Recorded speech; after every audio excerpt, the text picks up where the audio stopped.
is so wonky sometimes. Technology can It's be okay. so It is wonky. okay. I was not going to get off this live until we got you on. I said, the devil is a lie. Well, Listen, thank you so much listen. for having me on tonight. Listen, you said a mouthful. I feel like we can go home. The doors of the church are open. You preach the sermon. Like seriously, you said a mouthful in regards to having experienced trauma, and that trauma that you've experienced making you feel like you're so alone. And because you feel like you're so alone, you begin to start wearing these masks. And that makes it kind of digs you deeper into the hole of aloneness because It you're wearing does. a mask and you're like wondering, do people really see me? Or, people like it really, really is so freeing to do exactly what you did in regards to being able to tell your story. But I want to just say something about that because there is a difference between telling your story over and over and over again, which re-traumatizes you. And a lot of us, that's where we stay stuck, just in repeating the same story. Whoever will listen over and over and over and over again, just repeating it over and over and over again.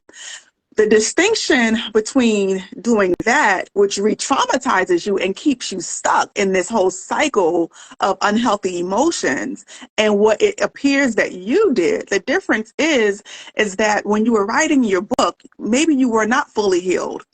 But in a part of trauma, I'm a trauma therapist. So a part of trauma therapy is what we do at the end of it is this whole reprocessing of the trauma. So the reprocessing of the trauma portion of therapy is when you literally tell your story, just like you did. But what you also pair with just telling the story is, let me understand what happened to me in context, and let me pull out the jewels of my experience. Wow. Let me try to, and that's exactly what you were doing in your book. You were going through your story, but you just didn't tell the story. You were pulling out of the story all of the jewels, all of the lessons that you've learned, all of the things that helped you to grow. Because contrary to public opinion, yes, there is a thing called PTSD, post-traumatic stress disorder. But there is also, and we don't talk about it often, but there is also post-traumatic growth syndrome. And post-traumatic growth syndrome is literally how having experienced the trauma has grown you and developed you into the person that you are. So for example, one of the things that I heard you say, I've got deeper into my spirituality because of this trauma. That's growth. Yeah. I found out that I am resilient. Yes, that's that little word right there is a little bit triggering sometimes for some people because we don't want to have to be resilient because of trauma, right? But we are resilient human beings. We just are. We're Yeah. resilient. We bounce Yes. back, Yeah. right? And so when we experience a trauma, we identify and discover how resilient we are. That's growth. Yes. I learned that I have an amazing support system. I learned how to access that amazing support system. For some of us, that's growth. And so I always tell people, listen, yes, the trauma did a number on you, but it's not just trauma that we need to focus on. It is, how did I grow from this experience? And if you can shift your perspective from just the PTSD part of it to how did I grow, I think you can identify so much more and you can ground yourself so much more in ways that are healthier, that help you to thrive in this present moment. But that is exactly what you described that you were doing. You were pulling out the jewels of your experience. You were reprocessing the trauma. And not only reprocessing it, you are trying to make sense of it. And there's also a part of the trauma that when we've experienced trauma and we come out of it, there's a part of it that is very much so painful. Like, in fact, if you look up the definition of PTSD, like there are different parts of it, right? One of the parts of PTSD is avoidance. You know that you have the clinical diagnosis of PTSD, post-traumatic stress disorder, because you avoid anything that reminds you of the trauma. Um, not just anything, any person, any memory, any thought, any emotion that reminds you of the trauma. You just avoid it because it's so overwhelming to you.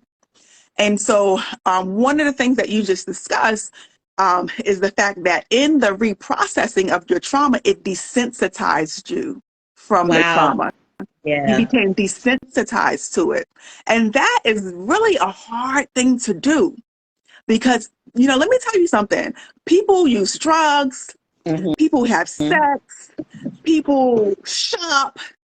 We use all different types of coping mechanisms just to soothe because the pain is so unbearable.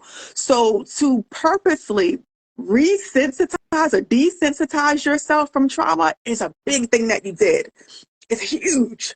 And a lot of people don't allow themselves to do it because it's so painful. But that is the key to healing. The key to healing is exposing yourself to the pain that is associated with what you have been through. That is the key to healing. Because if I can, like, I love what you said, because that's on point, is that now I just tell the story. I just tell what happened. And it doesn't affect me because I have desensitized myself from the effect of what I've been through. And it's like I had a cold. And I'm just telling you, I had a cold. I went to the doctor, or I had the flu. I went to the doctor. The doctor gave me some medication. I took the medication and now I'm better. And Right. now I'm just telling you about the experience. That's what happens once you desensitize yourself to it. But it requires like a lot of focus because it's so painful. Trauma is real, and trauma it changes your brain, but so does healing. Healing changes your Woo. brain too. It changes, healing changes your brain too. But you gotta, this is what I say, you gotta slow down and give yourself permission to heal. Give yourself permission to feel the pain. I think Yes. a lot of us, even if we haven't experienced trauma, a lot of us just don't know how to feel pain. Yeah. Like Irish, we think that the only emotion is happy, joy, and peace. And that's not real. That's not reality. Mm-mm. There is a wide range of emotions, a wide range of emotions. And I say this, every single emotion is sacred and holy. Wow. We're Wow. supposed to feel every single emotion that's on that wide array of emotions because we're human.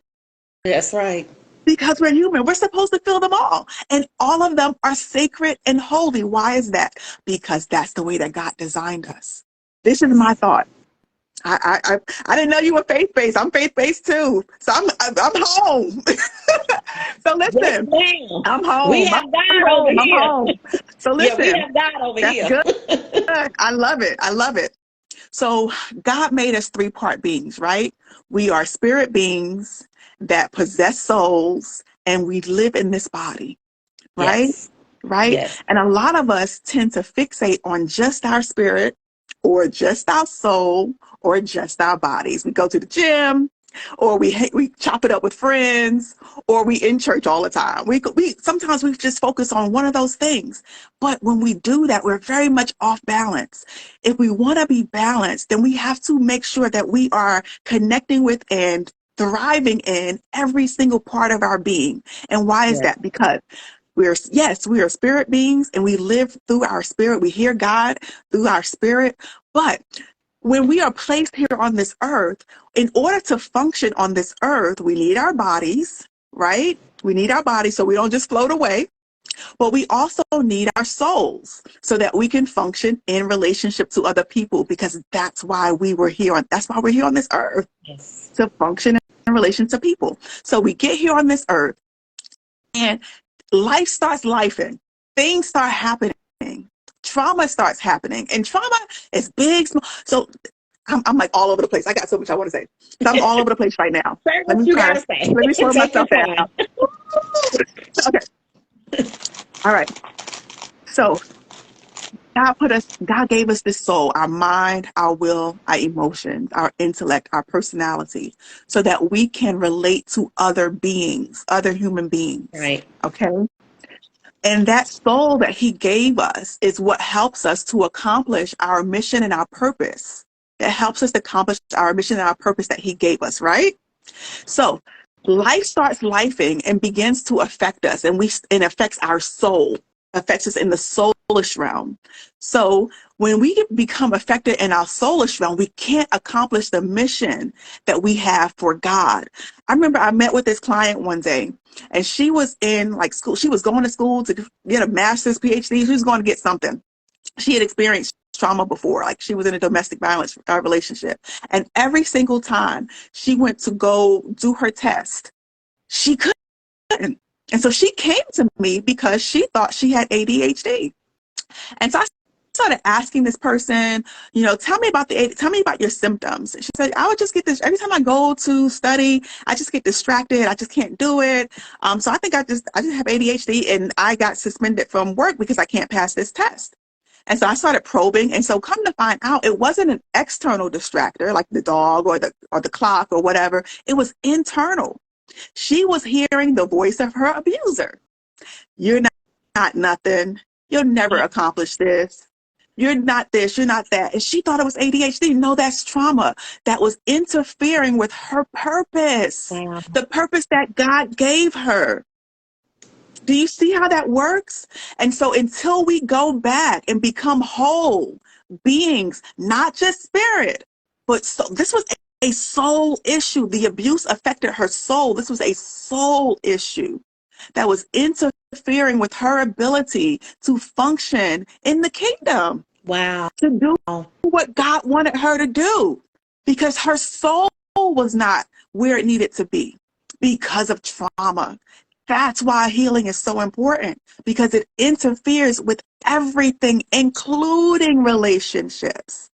I think the time that I came on, you guys were talking about relationships. I was like, yeah, that's right up my alley, right? And let me go back a little bit. I kind of came talking about you because you had me hyped. You was like all on it. But let me just go back a little bit. So I grew up in my mother and my father were in this domestic violence relationship, right? And so I grew up in an environment that was traumatic and toxic. And so because of me growing up in that environment, I didn't know how to be healthy. And so how I was talking about reprocessing the traumas and what you've experienced and what you told yourself about the traumas and all that kind of fun stuff. So me experiencing the trauma growing up, I told myself certain things about my experiences. I told myself that women that get abused are weak, and it ain't gonna never be me. It ain't gonna never be me. And so I began to take on more characteristics of the abuser. Okay, because I'm not going to be the weak woman that's getting abused. And so I find this amazing man. We get engaged, and I'm like toxic with him. I didn't know how to receive love. I didn't know how to give love. And he's like, oh, healthy. And I'm like, that doesn't even feel good to me. Okay. That doesn't feel good to me. It doesn't even feel genuine or real. And so I pushed him away, and I was emotionally abusive to this man that loved me. And so one day he chose himself. You got to choose yourself, people. And it hurt at the time. But now, this is 20 years ago, actually maybe it's closer to 25 years ago. I understand it. He chose himself, right? And him choosing himself gave me what the feedback from life that I needed to figure out I'm a mess. And I need to do something about my messness. Yeah. And it set me on this journey of just healing. And it sent me on this journey of just learning how to be a better human being. Okay. And so that led me through, I talk about this, all the time on my page and stuff, but it led me to this relationship with this girl that I met at church. And she became kind of my bestie. I called her my husband, my practice husband, because I went through this whole healing process in church. But there's this Bible scripture that talks about how these lepers came and then Jesus healed them. And Mhm. then one of them came back, and Jesus said, "Your faith has made you whole. Now go Yeah. back and be whole." And so when you were a leper, like you had to function differently than healed people, right? You couldn't be a part of the community. Right. Your body was just like painful, all that kind of stuff. And so, yeah, I went to church. I got delivered. I got healed, all that stuff. But I was still like that leper that was not whole because I did not know how to function in a relationship. My personal relationships were jacked up because I didn't know what to do. Teach. And so I met this young lady at church, and she was like really consistent. And I was like, okay, I think I can trust her. I didn't really trust her because, when you come from trauma, you don't really trust nobody. But I was starting to trust her because she was so consistent. And so one day I just went to her and I was like, look, can you be my practice husband? She was like, what is a practice husband? What you talking about? And so I said, my relationships are all crazy, and I need to practice how to just be whole. I need to practice loving. I need to practice receiving love and giving love. I need to practice communication. I need to practice all of that. And she was like, okay, no problem. And so for like the next couple of years, maybe 5, 6, 7 years, we would just practice being whole. Like when we would get in an argument, like I get on her nerves, she get on my nerves, we would practice arguing. And I learned through that relationship how to be better. I ain't perfect, but I've learned how to be better. I learned what to do. And that's what I teach people. And so I love that because that is a part of the soul healing process, the soul wholeness process. We look at just the body not being whole, but your soul Yes. needs to be whole after trauma. Yes. And Yes. and and that part of it is so important. This whole you're not alone. It's really important because I thought I was alone in my relationships because I did not know how to be healthy. I didn't know how to communicate. I didn't know. I thought I was weird. And every single time I would mess up, I would beat myself up. I would condemn myself. I felt really alone because I didn't know what to do. Practically, I didn't know how to be better. And I think that if some of your listeners are being honest with themselves, if they've gone through a healing journey and they look back on their life, or if they're looking at their life, they would say, sometimes I feel alone. Sometimes I look at myself and I'm messing up again and I don't know what to do. And so it makes me feel even more alone. But what I'm saying to you today is that you can learn to be different. You can Yes. learn. And a part of that learning is, number one, being gentle with yourself. We don't like to be gentle with ourselves, do we? Yes. But learning to be gentle with yourself. And how do you learn to be gentle with yourself? You learn to be gentle with yourself by understanding that, number one, what you experienced really did change your brain. What you experienced really did cause these triggers to start to emerge where you had to learn to be safe, and maybe safe in ways that were not the healthiest, right? Now that you've come out of the trauma, those ways that you learned are still there on the inside of you. You learned them, they worked for you. But anything that you learned can be unlearned. Yes. Anything that you Bingo. learn can be unlearned. Okay?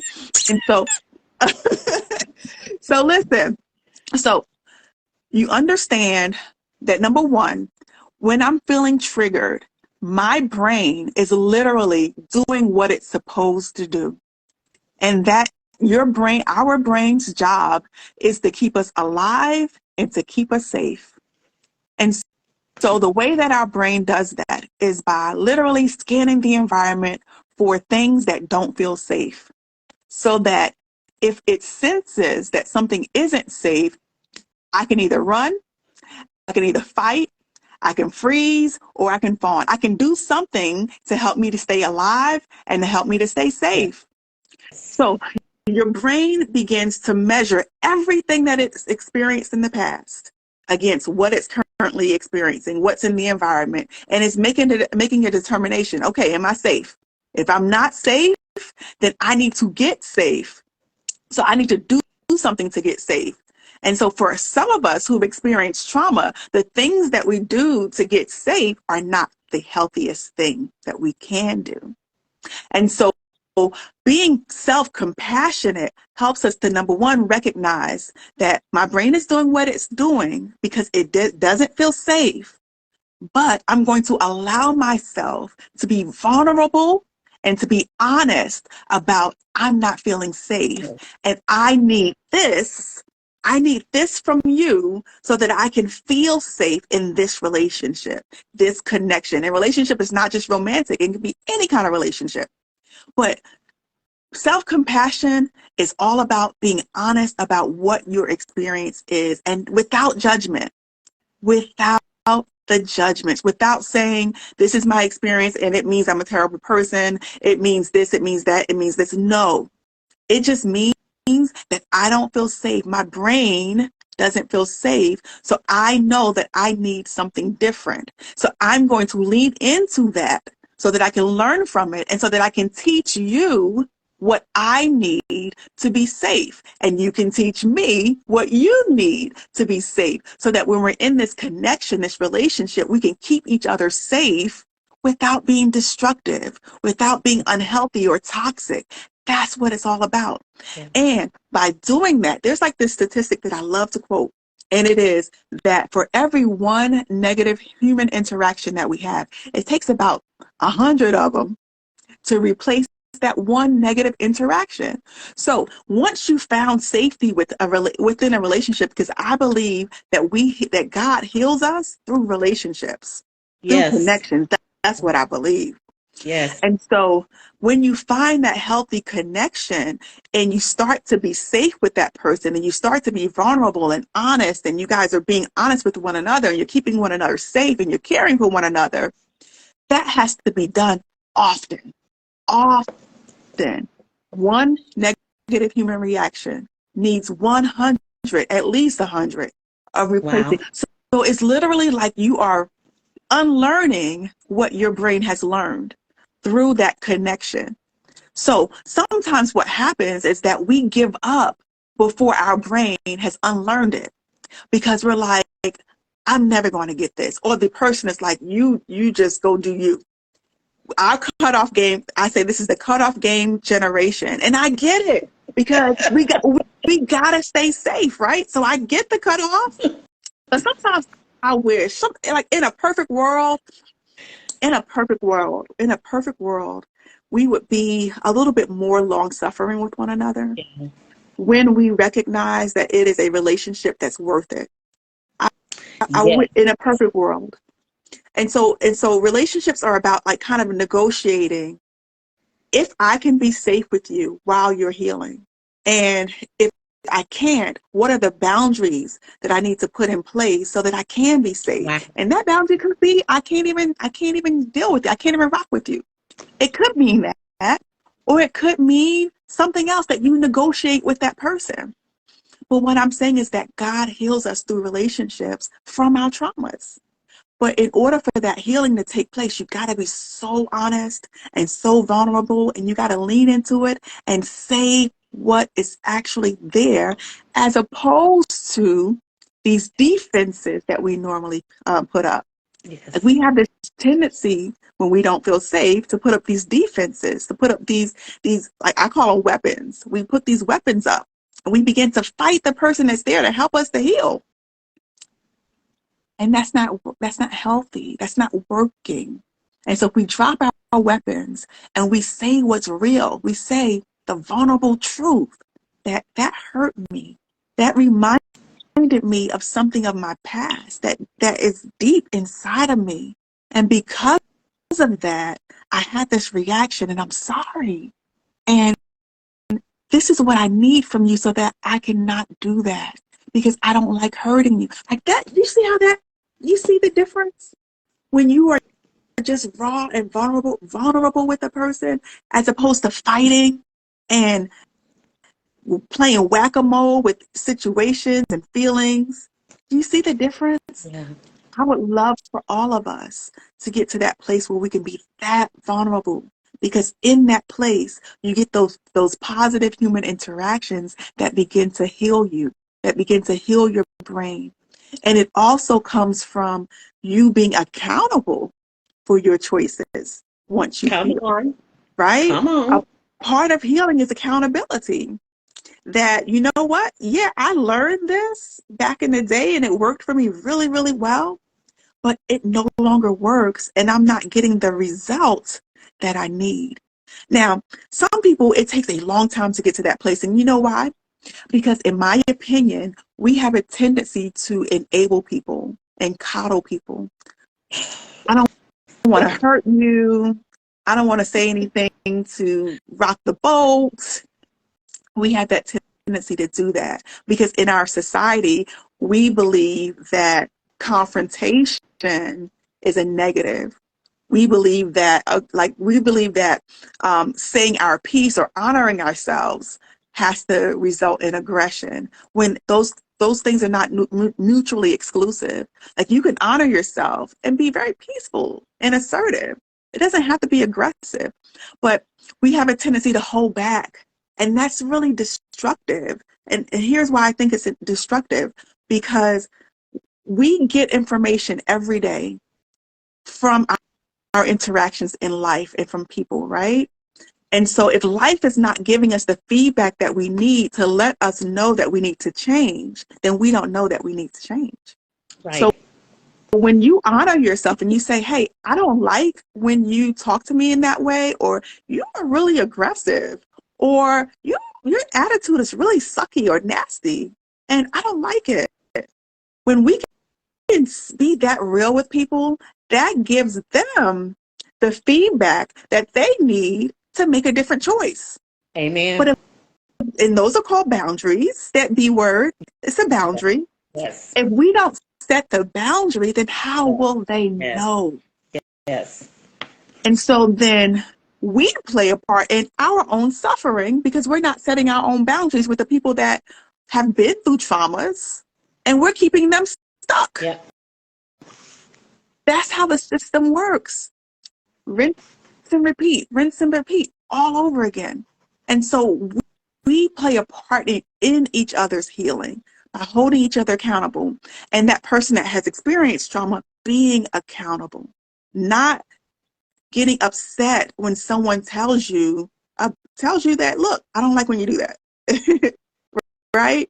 Not getting upset, not ending the relationship. And it's easy to do because you think that when they say that, it means that you're a horrible person. So we have to begin to separate who we are from the things that we do. It's not the same. It's not the Amen. same. It's not the same. And so you're not going to make what they tell you, you're not going to internalize it as it is an indication of your worth or your value. It is just feedback that you need to show up in the world more whole. Yes. Does that make Yes. sense? And I see a comment. Let me Yes. see. I'm a DV survivor turned DV advocate. Listening to DV stories daily can trigger and believe it hinders my dating life. Absolutely. Absolutely. That is so true. We kind of have the same name there too. But Is that absolutely. Latasha? Yep. Yes. Taisha. I'm a Taisha. You're a Latisha. I like that. Absolutely. That's why I was talking about, like, hearing it day in and day out. It's important to have that, have a source to kind of talk to. If you're not going to just journal, you're not going to talk to God, having a counselor is so important. Like, therapy is so important in your healing journey Yes. because it gives you a neutral party to listen to you and give you the feedback, and for you to just kind of replace those negative thought patterns with healthier ones. Yes. Like, we all have blind spots, right? And a part of healing is knowing where our blind spots are, especially because of the traumas that we've experienced.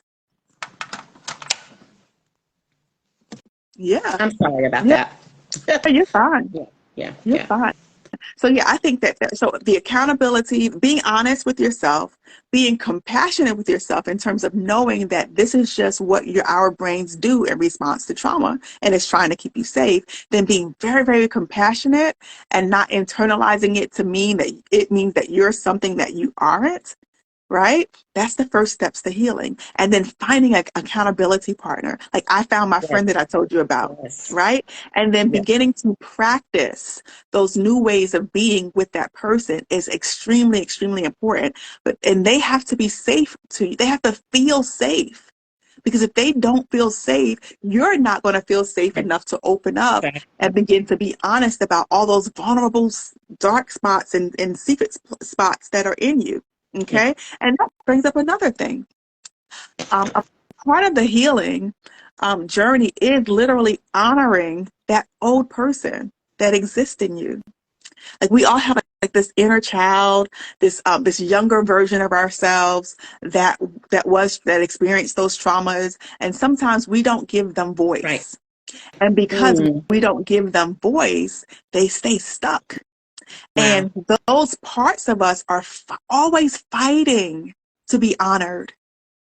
And we have to learn to understand those parts of ourselves in context to our whole integrated self so that we can begin to heal that part of us so that we can show up as a whole version of ourselves. Does that make sense? Yes. Yes. Absolutely. That's pivotal to healing. That's pivotal to healing, being able to honor that younger version of yourself. Okay. And then the other part of the healing process really does involve the exposure part that you mentioned earlier, like exposing yourself to different truth about the same situation, that reprocessing part of it, and learning how to feel the pain. And sometimes learning how to feel the pain really means just means like staying grounded. Like you use what we call religious coping, meaning prayer. You use, I use breathing a lot. I use my imagination a lot. And that helps me to kind of like visualize like that pain, not just being a part of me, but an extension of me. And like seeing it not just as I'm not holding it, I'm giving it away. It's flowing Yes. freely through me. Does that Yes. make sense? Yes. I And love so it. and that helps me to be able to tolerate those painful moments when I'm not fully healed yet. This is what I like to say. I remember, like I look at emotions like waves. And sometimes if you ever like went to the beach and you're looking at the ocean waves, you can see the waves kind of coming and they get really high, right? They get to its peak and then that wave crashes and then it Yes. goes back down. Yes. That's literally how emotions are. They become they start out really mild and then they grow and grow and grow and grow. And then they get so intense at its peak. And then right at the emotional peak, that's when we try to run or we try to fight it. We try to block it. We don't want to feel it. We do something that is destructive, like fight or run or use drugs or shop or whatever, like right in the peak of the emotion. Because we think that emotion will be forever. Like it won't go away. It's going to go, this wave is going to take me out. That's what it feels like in the moment. But if you can recognize that just like an ocean wave, it goes up, it peaks, but it always comes back down and goes away. Yes. And so when you're leaning into the exposing yourself to the trauma so that you can reprocess it, so that you can desensitize it, in those moments when the emotions become so intense, reminding yourself and grounding yourself in the truth of the fact that this emotion is not going to take you out, which means that you learn to sit with it. You learn to sit with it. And what I mean by sitting with it, meaning just to breathe through it. Breathe through those emotions. They are temporary. They're not going to take you out. Literally, Jesus. like I sometimes just like when look, I'm a therapist and I still have crazy times. Yes. As long as we are here on this earth, we're going to have crazy Yeah. moments. They Yeah. are moments. Yeah. They are moments that come and go. But in the moment when they're at its intensity, that's when you just learn to tolerate it. You learn to breathe through it. And Yes. the more you learn to breathe through it, your tolerance for that really painful emotion, it grows. It's literally, you talked about resistance training earlier and how when you first went to the gym, Like I work out. Yeah, I So saw when I first, yeah. that. So when I first went to the gym, like I like to lift heavy. Woo. But when I first went to the gym, I couldn't lift really, really heavy. I had to start small. But Yes. as when I was consistent with starting those little 5 pound, 10 pound dumbbells, the more I was consistent with that, my strength began to improve and increase. My tolerance for that weight began to grow. That's good. And as my tolerance for that small 5, 10 pounds began to grow, I started increasing the weight. I started increasing the time that I would work out, the number of reps that I would do, because my tolerance grew. And before you know it, I was big money grip in the gym. That's how our emotions Yeah. are. In the beginning, you may not be able to tolerate painful emotions for a very long time, maybe like 5 minutes. Like after 5 minutes, I'm looking to go smoke something. I'm looking to go shop. I'm looking to go do something that is going to relieve me of this pain. But I would encourage you to slowly begin to increase your tolerance of that emotional pain, meaning expose yourself to it. If you can only tolerate 5 minutes of pain, breathe through 5 minutes of pain. Tomorrow, try 5 minutes and 1 second. Wow. The next day, 5 minutes and 5 seconds, because you are increasing your ability to tolerate that pain. And in doing that, you heal yourself. So you tolerate it, meaning that you don't try to run from it, you don't try to stop it, because that's not reality, because pain is real. Yes. You know how I was saying earlier today that all emotions are holy and sacred and worth being felt, Yes. experienced.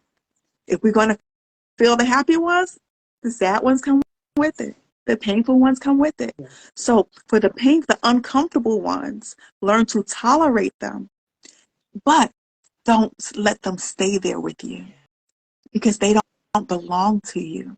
They don't belong to you. So yes, sit with them, witness them, honor them, validate them, because they're real. They are so, so real. But at the end of that process of you validating your experience and feeling your emotions, release them. Release them. Just like that wave comes up, peaks, it doesn't stay there, it goes down, and then it washes away. Allow your emotions to do the same thing. Yeah. Allow them to come, validate them, feel them, and then release them. How I do you love it. how do you release emotions? You release emotions out of your body. Like I believe that emotions are like energy, Yes, right? they are. Yeah. So like when you feel anger, for example, you can feel the angry energy in your body. Like you can feel it. Like your fists might fall up. Like you might get tense in your shoulders. Like your heart rate might start to increase. Like you feel the energy of that angry emotions all in your body. And so you have to do something with that energy. You have to do something with that emotion. You have to release it. You can release it by running. You can release it by dancing. You can release it through massage. You can release it through walking, swimming, any of those things to get the energy of the emotion out. Yes. Release it. Release Yes. it. Don't keep it trapped in your body. And I think that sometimes we do that and we kind of get into this cycle of just wanting to hold on to it. Here's what I believe. And this is what I believe this, and you can tell me if this resonates with you at all. Sometimes I believe that when we've experienced trauma, that we identify with the trauma. Some of us identify with the trauma so much that it becomes a part of our identity. And because it becomes a part of our identity, we begin to function out of that false identity. And we do that so often that we actually lose touch with who we really are. And so the trauma and revisiting the trauma and replaying it over and over again and acting out of the trauma becomes a crutch to us. And I don't know who I am without this crutch. Like, have you ever seen, like, I was talking to someone the other day, and what they were telling me was that I feel really good when I'm sad because I know it doesn't, like, for someone that has never felt it, has never used it in this way, you don't understand it, but this is very real. When I'm depressed, I know what to expect. It's like my friend. I know what to expect. I don't have to push myself out of any kind of, like, I don't have to fight. If I allow myself to stay in that identity, I don't have to do anything different. So there's sometimes, if we find ourselves staying stuck with in a particular place, we have to check that there's not a reward that we're getting from staying there. Because I do believe that we change because we have to change. But if there's a reward in us staying the same, we won't change. That reward could be simple. It could be like, I get sympathy because of this. I don't have to do the work. This the one I talk to people that sometimes, when I'm like this, I don't have to like leave my house. That means I don't have to be hurt again. And who wants to be hurt, right? So there are sometimes rewards to staying stuck. My God. And if we're not careful, we will stay stuck because it feels good to us. And to be quite honest with you, change does not feel good. When you change, you have to change. You got to change your habits. You got to change the people that you're around. You got to change a lot about yourself, how you choose to respond. And sometimes I like just cussing you out. I like cussing people out. Not me, I'm just saying. Right. And sometimes we like it. It's easier. I ain't got to do no emotional labor with you. I just cuss you out, move on about my day, block you. That's easy. That's the reward. But if you want to be, you have to make a decision. Do I want this reward, or do I want to be healthy? What's your decision? Because if you want to change, you just keep making a different decision.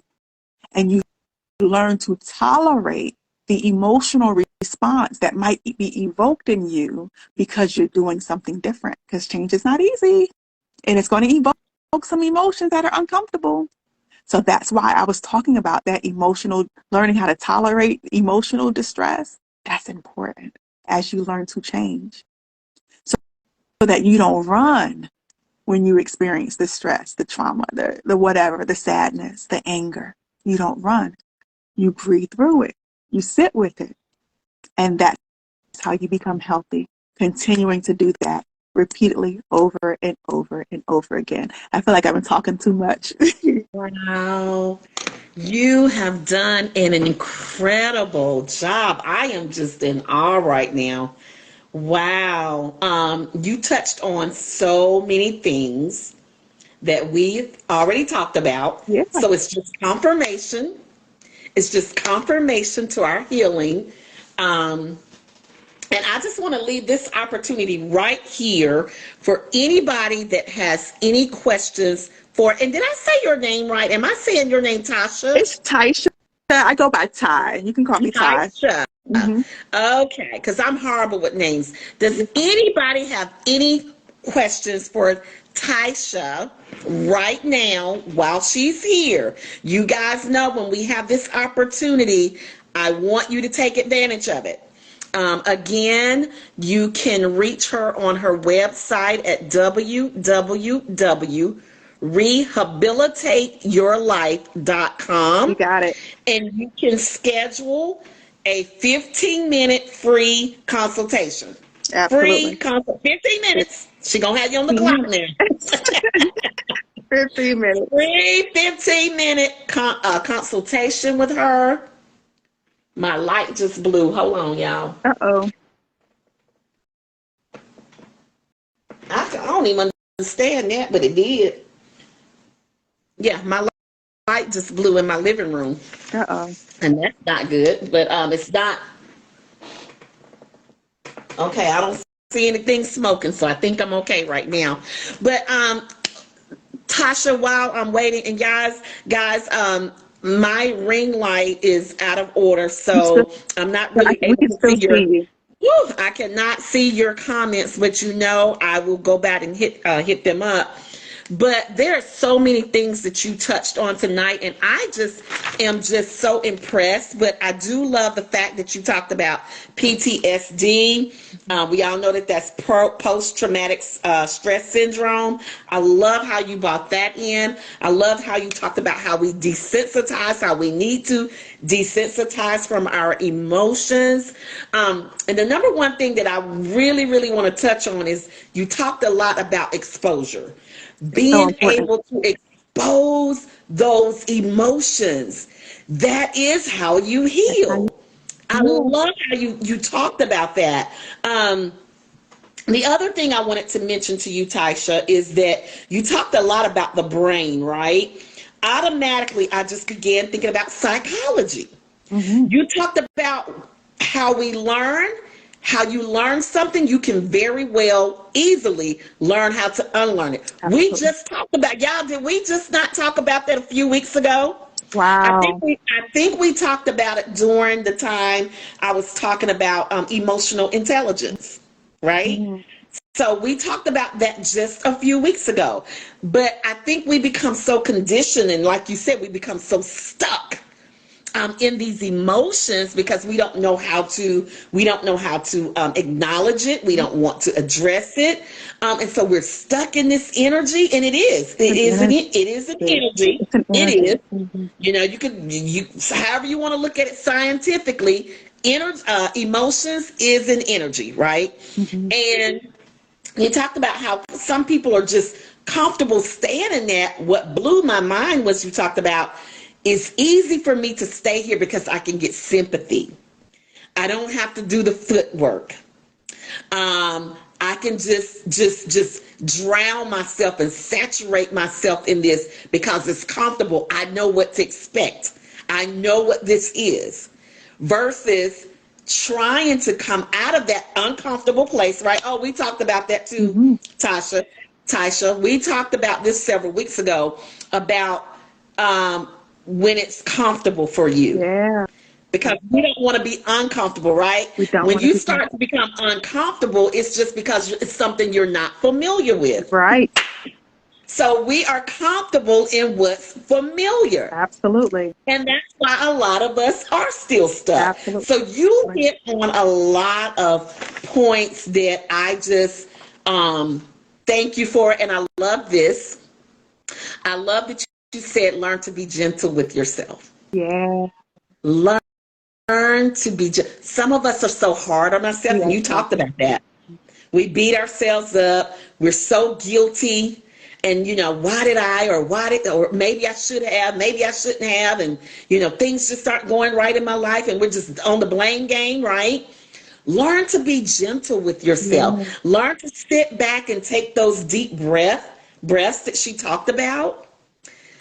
Take those deep breaths, exhale, and find a lesson in it.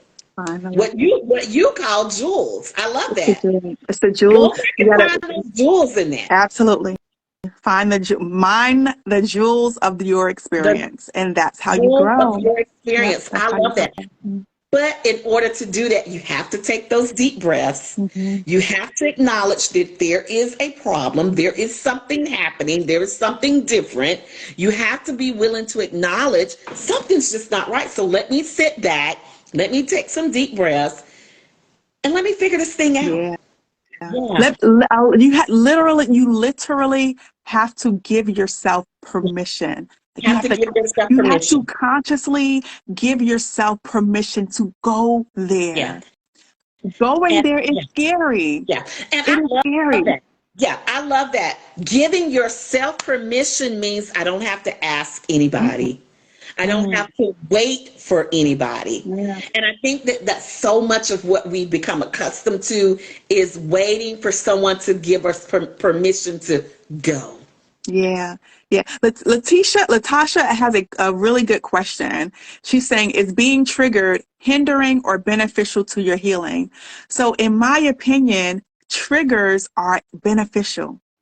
I believe that they are there to, they're like smoke signals. Yes. Triggers Yes. are smoke Absolutely. signals or Absolutely. flags, like fire alarms that let you Absolutely. know something is there. And Yeah. I Yeah. say this all the time, that dead men don't feel. Wow. So what I mean by that, if you go to a like dead men, they don't feel any, like you can Yeah. prod all day long, they're not going to feel anything. So if you're feeling triggered by something, that means something is underneath it. Yes. So it's an amazing, amazing opportunity to heal Yeah. yourself. Yes. But it is also very scary. Yeah. When you're, like I said, our brain's job is Yeah. to keep us alive and to keep us safe. So the Yeah. trigger is telling your brain you're not Yeah. safe, which means that it's going to try to Yeah. protect you. So Yes. there's a tendency to fight the trigger. Yeah. But if And you, I love, mhm, yes. Yeah. I love that Heidi mentioned something way up in the comments. You were talking about that, right? And in DV Survivor, or when we do our trainings, one of the things we've learned is fight or flight, right? So when we live in triggers, we're either going to flee from it or do we have to fight through it? And Heidi mentioned that. And Latasha, yeah, it is beneficial. For me, I live with triggers. And you hit on so many things that we just won't have time to go back through that. But pertaining to mhm, relationships, how to be able to communicate that, right? I love that. You have so to important. communicate your needs. You have to be vulnerable. And if I don't feel safe, I have the voice to say, I don't feel safe. If your voice is too loud or if it triggers me, I have the voice and the vulnerability to say, hey, I don't like this sound right now. It reminds me of my abuser. Right? I love how you address that. So, so And we have to important. be vocal, and it's healthy.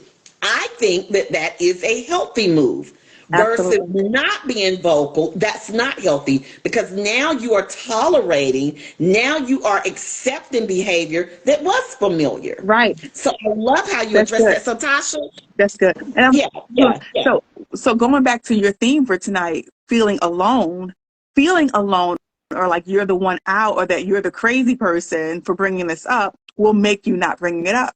But right, if you right, can remember that this is a normal response, that your brain is just doing its job, that will free you to yeah. say what needs to be Yeah. said. That's all I wanted to say.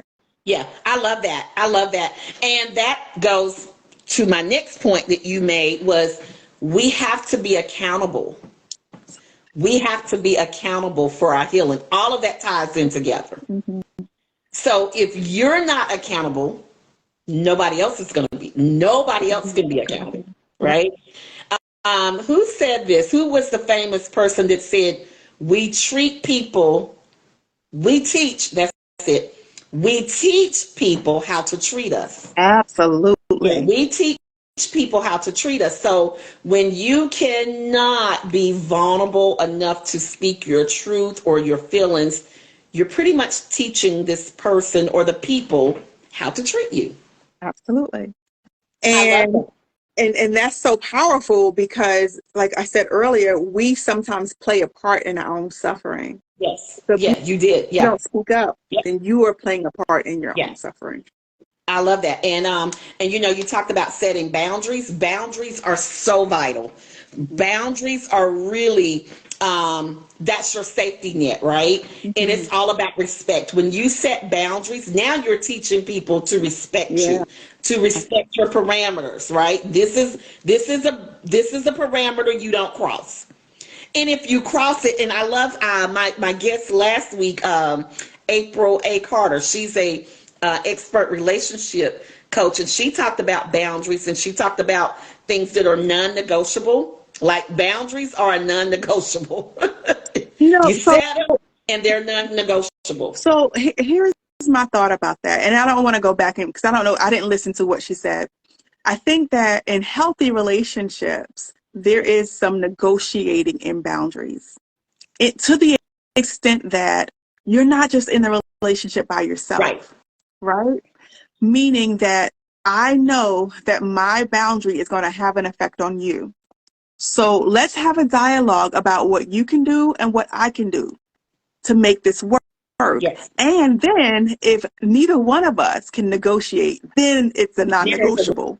non-negotiable. But Yeah, there is it's a some deal breaker. negotiating. Yeah. There is some negotiating when boundary setting, in my Yes. opinion. Yes. Yes. I love that. And then I'm going to touch on one more thing that you talked about. I have 3 pages of notes. Oh Okay. wow. Um, so when you talked about finding your accountability partner, that's what we are all here for. Yeah. We are all here. Everybody in this tribe, in this healing tribe, or that have been on the dating game series, we have now become accountable. I feel like I'm the accountability partner to everybody that has joined me, That's and awesome. that's by giving the assignments, them turning them back in. That's the accountability, and they are doing the work. So I'm so proud of the people that have been with me for the last 14 weeks and that are doing the That's footwork. I so call it good. what is it? Boots on the ground. We are booted up. Yeah. Yes, boots are on the ground, and we are in war. And then I love how you talked about that inner child. Mhm. Oh my God. You said sometimes we don't give our inner child or that inner child a voice. Yeah. We have just forgotten about them and we've isolated from them when in fact that is really a lot of our trauma. A lot Absolutely. of us have childhood trauma that we Absolutely. don't want to remember, we don't want to talk about, and we've not given that voice. I love Absolutely. that. Absolutely. And if we can understand, like we call it, like, I don't know if you ever heard of shadow work. Yeah. Have you heard of shadow work? Yes. And so Yes. in doing that work, that inner child work or that shadow Yes. work helps you to kind of Yes. gain some self-mastery Yes. so that Yes. your own shadows are not frightening to you so that you don't Yes. have to wear a mask. Yes. And it's interesting that you talk about shadow work because I do shadow Oh, work. Some of the people that I mentor, some may be on here, I don't know, but that's some of the things we do. We go back and we do the shadow work. We have to deal with the childhood. awesome. Sometimes it's 5 years old, sometimes it's 10 years old. And you, being a therapist, they are amazed at what they pull out. Mhm. And they say, oh, I remember daddy. And or I remember mama said, you know what I'm saying? So we do go back and do shadow work. It is so very It's important. So so very important. important. Yeah. And the last thing that I want to absolutely thank you for, because I know now, and I want to get my new book out to you, so I Oh, will. thank you.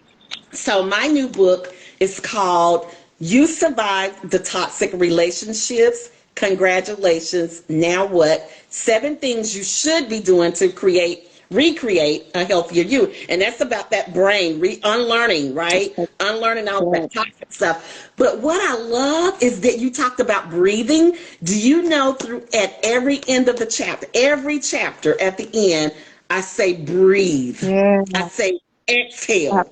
And not absolutely. even, and I don't even know when I was writing, that's just what I was doing. I was, whew, you know, and I left that for my readers. Yeah, that's good. I That's said, breathe in, good. exhale, release all of that because it's a lot that we've taken Yes, in, right? You yes, talk yes. about that toxicity that we've taken in.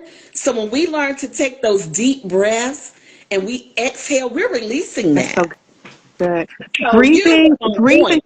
No, that's so good. Breathing is like an air conditioner or a fan for your brain. It Yes, literally it needs cools your brain oxygen. down. Yeah, Absolutely. our That's brains so have good. to have oxygen. So I love, love, love, love that. So I think I pretty much, you talked about some of us identifying ourselves with our trauma. I almost wanted to just throw something um, because that is true. Some of us identify ourselves with what we used to be. And I want to let everybody know you're not that person You're not. anymore. You're You not. are not that person anymore. You are evolving. Yeah. Like we've come so far. You have a new identity, and your new identity is you. You're healing. You're Yeah. healed. Yeah. You're whole. You're Yeah. not that broken person anymore. You're not shattered anymore. You're not into pieces anymore. So Yeah. I love That's how so you good. mentioned that. That's so Yes. good. Yeah. Yes. Absolutely. Absolutely. Yeah. And Absolutely. you never were that person. You were Yes. always who you are. Yes. It's So just that someone else people created started that. Yes, Someone else absolutely. Gave you created that identity. someone else gave you that identity. You Yeah, identified with it and you made it your own, but it's yeah. not who you It's are. not who I remember you are. when I was going through my healing process, my old pastor, she came up to me one day and she said, you know, you're not actually the like who you are is not how you show up. She's like, you're like, she like literally described who I really am to my core. And I never met that person. Like Wow. at that point where this is like 20 something years ago, I had never met the person that she was describing, Yeah. but she saw my true Yeah. identity. And some of Yeah. us have never met our Yeah. true selves Yeah. because Yeah. of what we've Yeah. experienced in life. And so Yeah. maybe God wants to introduce you to your true self. And he Allow him does. to. Allow And he him to. does. Allow him to. And I love that because sometimes people see what you don't see, Yeah. right? Because I have that discernment. I can meet someone and I'll say, you know what? Are you a model? Did you play ball? Whatever that thing is. And they'll say, but that was my passion, or that's what Mm-hmm. I thought about. But yeah, so sometimes people can identify They you can for who you identify it. really, really are. But we have to keep in mind that people that recreated us from what God created us to be, that we kind of became who they were. Yeah, that's so good. We became who they were, and they Yeah, needed that company, they right? need it. They need it. Misery loves company. Listen, I always talk about how relationships are systems. Yeah, And so you're absolutely right. Not only that they need it, yet they needed it because it made them not have to change. that's it. So I don't have, That's so the it. system is that if I create you in this way and you function in this way, then it keeps me safe from having to do anything different. And the system keeps going. Oh, You oh teach, my God, you the teach people how, cycle. you teach people how to Yeah, treat, we teach, like we learn how to be in relationship with one another. yeah. So that's so good. That's I so want good. to hug you so bad. I just want to hug you. And I just want to thank you for the yes. Thank you for Mhm. taking the assignment. Mhm. You understood the assignment. Thank you so Oh, much. praise God. And you and I are friends. You got me for life now. Oh, yeah. And so I am working on something for the end of this series where I want everybody to come together. I would love for you to join us. I Yeah. don't really have a plan, but I'm working on it. And I'll keep you informed. I want you there. And I may need you back again before we even finish this, you know. But I want everybody to follow her right now. Tasha. Taisha. Taisha Presley. Please follow her now, guys. Also, go to the website. If you would like to speak with her one-on-one, you have the opportunity to do that. And I love you all. Thank you guys for accommodating the schedule with me because we normally Thank you meet on so Tuesday, much. but Yeah. we were on your time. Thank you Thank so you. much. Thank you so And much. if you should ever need me, please, you know how to reach out to me. You know how to get me. Yeah. Guys, I love you all so much. I hope you have a wonderful night. Tag somebody, let somebody know we were on tonight and they need to get this information. So until then, I will see you guys on next Tuesday. Everybody have an amazing weekend, self-care weekend. Take care of you.